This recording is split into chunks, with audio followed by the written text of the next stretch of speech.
The Galactic Council chamber hummed with uneasy murmurs, filled with representatives from civilizations that had ruled the galaxy for millennia. Beings with translucent scales, beings that drifted like clouds, beings whose intelligence surpassed comprehension, all gathered to address a problem they never anticipated. The Council had managed peace, brokered wars, and shaped the destiny of countless species through diplomacy, force, and most effectively, a strict hierarchy. Species from across the galaxy had either yielded to or joined the Council's cause, all finding a place within its careful balance of power. But then, humanity entered the scene. Initially dismissed as just another upstart race, humans had been allowed access to Council territories and resources on the presumption that they would follow the established order, just as every species before them had done. There had been whispers of their rapid technological progress, tales of creativity and resilience that other species found curious but not threatening. Humans were erratic, after all. Yet, from the Council's perspective, they were merely another civilization to be absorbed into the galactic fold, expected to play by the Council's rules. But humanity defied expectations. As humans expanded, they staked a claim on a sector rich in resources, a territory previously untouched and desired by many species within the Council. Diplomats were dispatched to communicate Council edicts, reminding humans of their position, subtly suggesting that continued autonomy was conditional on cooperation. But the human ambassadors politely but firmly rejected these overtures, their responses brief and pointed. There was no misunderstanding. Humans had no intention of yielding or of negotiating over their claim. Their silence on further diplomacy was resounding. The Council, accustomed to the deference of lesser civilizations, was stunned. Representatives scoured through centuries of records, searching for another instance where a species had so openly disregarded a Council mandate. They found none. Some argued that the humans simply misunderstood the gravity of the situation, that perhaps an additional envoy might explain the Council's authority in clearer terms. Others, more suspicious, proposed that humanity was testing the Council's limits. As days passed, anxiety spread through the ranks. Humans were not simply ignoring the Council, they were defying it. To those long steeped in Council politics, it was an affront, an incomprehensible deviation from the norm.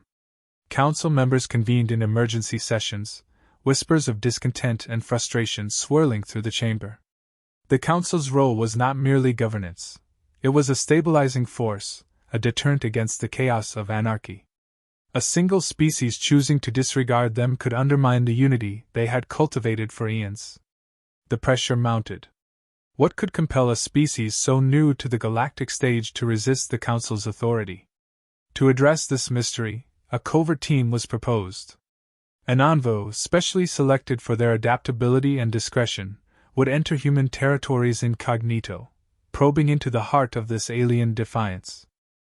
The Council's ultimatum went out to humanity with the firm expectation that a proper response would follow. Yet the silence stretched on, a quiet that grew more ominous with each passing day.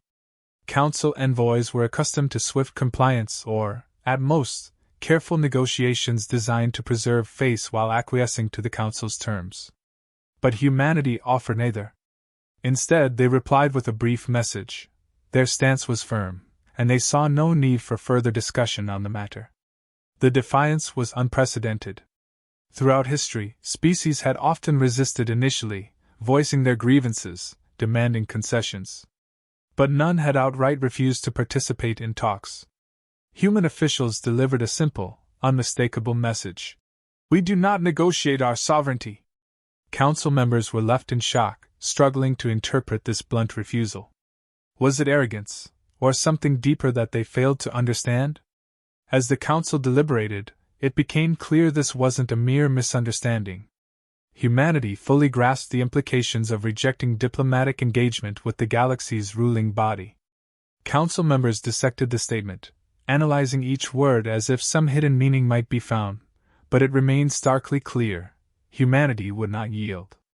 With concerns mounting, factions within the Council began to emerge. Some urged for swift military action to remind humanity of the consequences of defiance, proposing a demonstration of force to bring humans to the table. These representatives argued that a targeted strike against human installations in the contested sector would send an undeniable message, one that would quickly correct any misunderstandings about the Council's authority. But other, more cautious voices warned of the dangers inherent in underestimating humanity. They argued that humans, while new to the intergalactic stage, possessed an uncanny resilience and adaptability. Reports highlighted their rapid technological advancements, their capacity to innovate under pressure. There were even rumors of unprecedented defensive measures being developed, all within the isolation of their territories. The debate raged on, and unease seeped into the Council's typically unified ranks. Humans, it seemed, operated by rules foreign to the Council's understanding, their motives inscrutable and unpredictable. Whispers of doubt began circulating among Council members. If humans could so blatantly disregard Council authority, what message would that send to other species harboring dreams of independence? The Council had no shortage of vassal civilizations that had yielded, if reluctantly, to its governance. But if humanity's defiance remained unchallenged, it might inspire an exodus from the Council's influence, threatening the entire structure upon which the galaxy's order was built. In desperation, they sent one final communication, an olive branch of sorts. This time, it was worded with an edge of warning. Humanity would be granted one last opportunity to come to the table, not to negotiate, but to understand the consequences of continued defiance. Yet once again, humanity replied in unwavering terms, a response as unyielding as stone. "We will not negotiate." The Council was left reeling. They had sent their finest diplomats, their most skilled negotiators, and still, humanity remained resolute. For the first time in generations, the Council's authority was being openly challenged. The Council's decision was final. They needed answers. Infiltrating human territories discreetly, they sent their most adaptable envoy, a skilled operative who could navigate the complexities of alien worlds undetected. Arriving on one of humanity's frontier colonies, the envoy moved through human society, blending into the bustling crowds, observing the subtle currents that shaped their defiant spirit. Humanity's cities were far from the pristine, orderly settlements of other Council-aligned civilizations. Instead, they radiated a raw energy, a vitality that seemed to defy the controlled systems the Council preferred. Engaging with locals in unassuming ways, the envoy found that humanity's resistance was rooted in a deep-seated belief in freedom. For them, autonomy wasn't just a political stance. It was woven into the very fabric of their identity. Humans spoke freely, often with a candor that surprised the envoy. They shared stories of hardship, of conflicts both past and present, and it became clear that humans saw freedom as something earned, defended, and if necessary, fought for. Their history was filled with revolutions, struggles, and victories that came at high costs, and this heritage had forged in them a collective refusal to be ruled by an external force. The envoy observed that humanity's society valued diversity in a way that seemed chaotic to the Council's orderly system. Humans celebrated their differences, seeing them as strengths rather than weaknesses, a stark contrast to the Council's rigid conformity. This diversity gave them a resilience that the envoy found difficult to quantify, a kind of collective fortitude that allowed them to adapt rapidly to changing circumstances. It dawned on the envoy that humanity's resistance to Council authority was not an act of defiance against order itself, but against a form of control that threatened the individuality they cherished. In one encounter, the envoy witnessed a public debate between two humans discussing the very issue of their standoff with the Council. Voices were raised, disagreements aired, yet the conversation remained open, dynamic. This scene crystallized a key insight. Humans were not unified by conformity, as the Council's member species were. Instead, they thrived on a freedom of thought, and this difference was their strength. To submit to the Council would mean erasing the very qualities that defined them, a sacrifice they were unwilling to make, no matter the cost. The envoy's report back to the Council was comprehensive, capturing the depth of humanity's conviction. Humans were not simply obstinate or naive. Their defiance was the result of a complex, deeply ingrained culture of independence that made submission to any central authority unthinkable. For humans, yielding to the Council would be a betrayal of their own identity, a loss of the autonomy they had fought for across generations.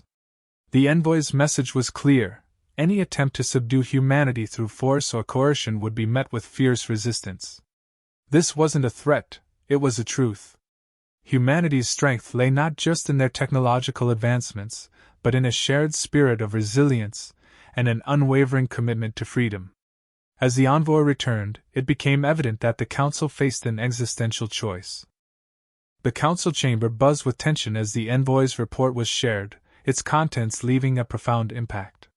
Humanity's refusal to yield wasn't rooted in arrogance or misunderstanding, it was born from an unbreakable conviction. For them, autonomy was not negotiable. Now, the council was faced with a decision that could alter the galaxy's political landscape. Voices clashed, some advocating immediate military action to force humanity's compliance, while others urged caution, warning that such a move could trigger consequences they were ill-prepared to handle. One faction argued that allowing humanity to persist in defiance would undermine the council's authority. If humans could simply walk away from the table without facing consequences, what message would that send to the countless civilizations under council rule? It would be the first crack in an edifice that had stood for millennia. Yet, despite these calls for action, there was an undeniable undercurrent of fear. Humanity had shown itself to be unpredictable and resilient, adapting swiftly and creating innovations outside council-sanctioned norms. Every report suggested they were fortifying their territories, preparing for the possibility of confrontation. Meanwhile, other council members, particularly those representing species that had reluctantly submitted to council rule, saw in humanity's defiance a troubling inspiration. Whispers began circulating about the appeal of human independence. Some representatives admitted, albeit privately, that they envied humanity's willingness to stand alone. The council's power, so long assumed to be unbreakable, suddenly seemed vulnerable, and this vulnerability gave rise to doubt among even the council's staunchest allies. In the midst of this turmoil, the council decided on a final act of diplomacy, a last attempt to salvage control without the need for open conflict. They summoned humanity's representatives, requesting an audience not to negotiate but to lay down the gravity of the situation. This meeting, they hoped, would make humanity realize the consequences of defiance and lead them back into alignment with the galaxy's established order. When the humans arrived, they entered with an air of quiet determination, their posture resolute. The council began with carefully worded appeals, emphasizing the need for unity and stability across the galaxy, the shared benefits of cooperation. But the humans listened without flinching, their expressions revealing nothing. When the council finished, humanity's lead representative replied, his voice steady and without a trace of hesitation. "We understand your concerns," he said. "But we are here not to negotiate our sovereignty, nor to bend to a power we do not recognize." His words echoed through the chamber, each one carrying a weight that silenced further attempts at persuasion. Humanity, he explained, valued peace and collaboration, but never at the cost of their independence. They would not be ruled, not through diplomacy nor force. If the council sought to impose their will, humanity was prepared to defend itself with every resource at its disposal. It was a stance as resolute as it was uncompromising. The council sat in stunned silence, the gravity of humanity's words sinking in. Here was a species willing to risk everything rather than submit, a people who, in their short time on the galactic stage, had shown themselves capable of altering the course of history. The ultimatum was not delivered with hostility but with an undeniable finality, an unshakable resolve that made even the most aggressive council members pause. After the humans left, the chamber was filled with a tense quiet. The council's members were forced to confront the truth: their power was not as absolute as they had believed. Humanity's defiance had exposed a weakness, not in their military strength but in the very foundations of their authority. If they moved against humanity, they might win in raw force, but it could inspire others to rise, to question the validity of council rule. And in that questioning, the seeds of a broader rebellion might take root. As they debated their next steps, a realization began to spread. Humanity's stance had become more than a single species' resistance. It was a symbol, a spark of hope for those long bound by the Council's reach. Other civilizations might now consider their own paths, emboldened by humanity's resolve. The Council knew they had little choice but to leave humanity to their autonomy, at least for now, lest they ignite a fire they could not control. And so, the Council made their decision in reluctant silence. Humanity would remain independent, untouched, a symbol of defiance in a galaxy governed by ancient power. This turning point marked the beginning of a shift, a new era where freedom, once a rarity, had become an ideal powerful enough to reshape the galaxy. Humanity's simple refusal had done what centuries of diplomacy and power could not.